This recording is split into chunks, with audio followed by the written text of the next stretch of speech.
我最近咧就不斷咁樣去研究，究竟點樣咧做一啲嘅內容可以滿足到咧 YouTube 嘅演算法啦。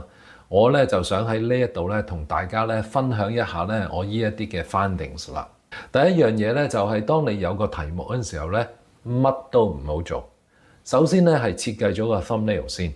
大家咧要明白咧，一個觀眾咧決定去唔去睇你嗰條片嘅時候，其實第一樣嘢咧就係睇咗你個 thumbnail 係咪夠吸引。所以咧，每一個 thumbnail 咧，其實主宰咗你會唔會成功嘅。一般嚟講咧，thumbnail 嘅設計咧，字體要大隻少少啦。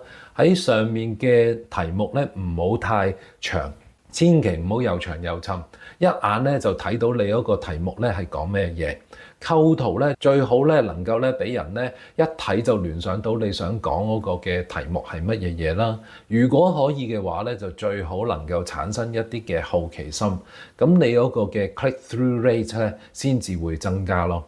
第二樣咧就係咧，我哋未開始寫 script 之前咧，我哋就要好好咁樣計劃一下個片嘅標題，同埋咧介紹片嘅內容。呢一啲咧都係為咗符合 YouTube 演算法為目標嘅做法。如果咧條標題夠吸引，亦都包含咧觀眾期望搜尋嘅關鍵字，你俾 YouTube 推介俾其他觀眾嘅機會咧就會大大增加啦。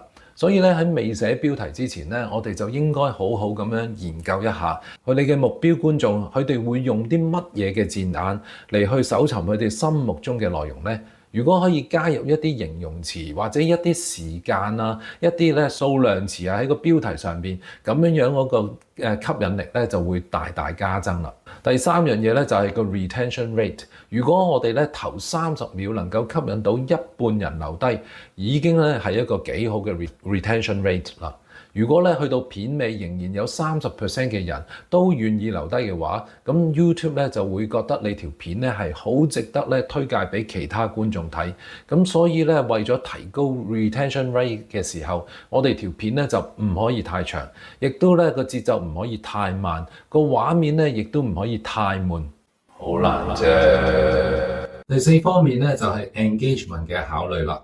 YouTube 咧會因應咧見到有人留言，而中間咧有互動對答，又或者咧有人 share 你嘅 video 去到 email 或者 WhatsApp 嗰啲平台上邊啦，咁 YouTube 咧就會覺得你條片咧係值得咧推介俾其他嘅觀眾嘅。